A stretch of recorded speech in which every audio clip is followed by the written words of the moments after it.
Death in Death Valley. First, where is Death Valley located? Sandwiched in between California and Las Vegas, Nevada, you have Death Valley. Death Valley is sitting closer to Nevada. If you took a road trip from California to go lose all your money in Nevada, Las Vegas, then you probably have driven through Death Valley. Known for its intense heat and rocks that appear to move around on their own, but also claims the lives of people every year. One man tragically was found dead on Monday in Death Valley National Park. To give you some context, some perspective, at one point this week, that park reached a temperature of 126 degrees.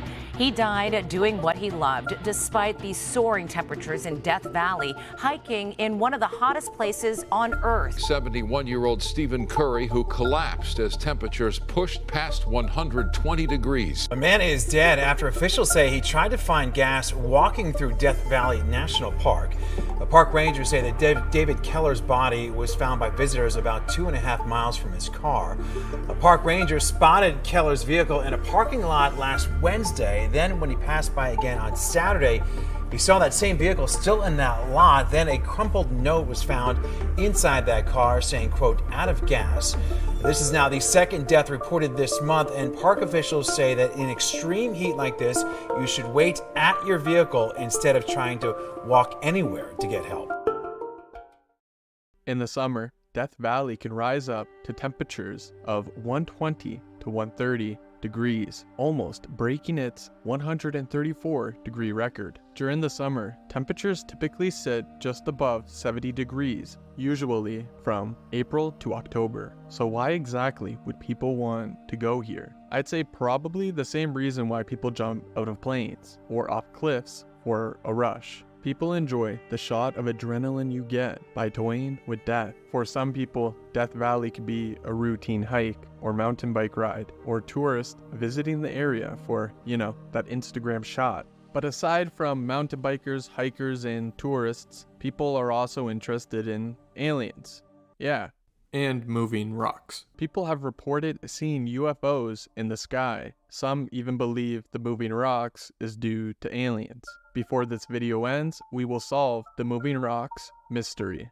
But how long could you survive there? Say you became stranded and you had to spend a few days out there. Well, we've already gone over the temperatures, so first on the list would be water, and about 4 liters of that a day. Number 2, find some shade anywhere. Try to stay cool. 3, SOS signal. If possible, signal for help, whether that be digging SOS in the sand or somehow making a fire. Try to signal for help. Before you even leave your house to go hike Death Valley, you should definitely let people know where you'll be going and when you expect to return. Don't rely on your phone as there is no service. 4, don't overexert yourself by hiking miles in the wrong direction, trying to find your way back. Just stay calm and stay where you are until help arrives. Alvin, he died doing what he loved, despite the soaring temperatures in Death Valley, hiking in one of the hottest places on Earth. Tonight, family and friends are remembering 71-year-old Stephen Curry, who collapsed as temperatures pushed past 120 degrees. KTLA's Rick Chambers live in Sunland, where he spoke to Curry's wife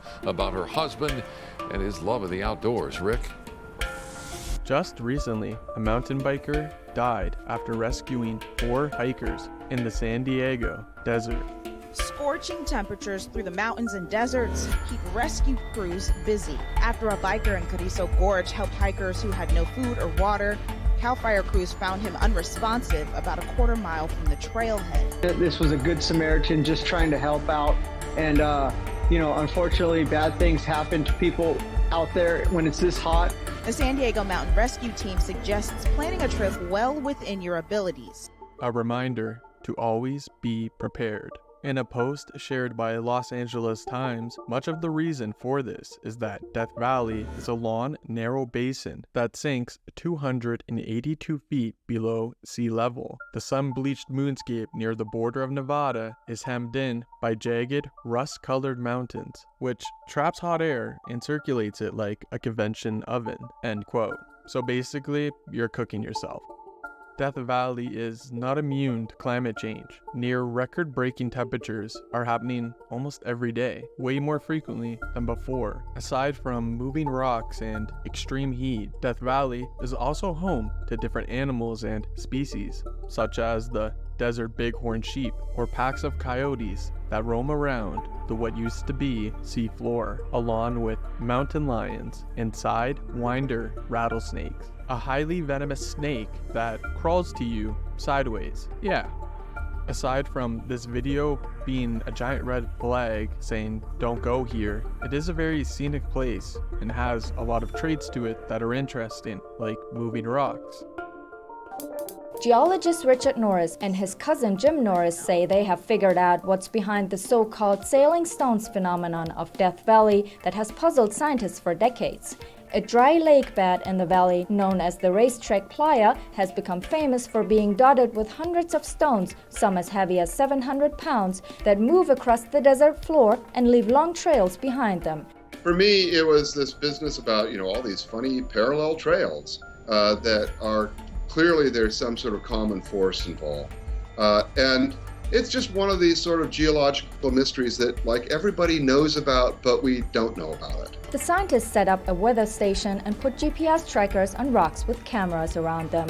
In December 2013, 2 years into the research, the rocks started to move. Rain had fallen the day before, and it formed a pond with a thin layer of ice. You have a beautiful sunny day, you have a frozen surface of the pond of this ice floating on a few inches of liquid water. And when ice breakup takes place, when the ice begins to melt just enough under the light breezes, that big ice sheets drive the rocks in front of them and just plow them along the bottom of this shallow pond. Aside from aliens or UFOs or mountain lions playing soccer, rather the rocks move from a freeze and thaw cycle. It rains and then it freezes, a thin layer. When the sun hits it, it melts and moves the rocks slowly over time, possibly with alien assistance.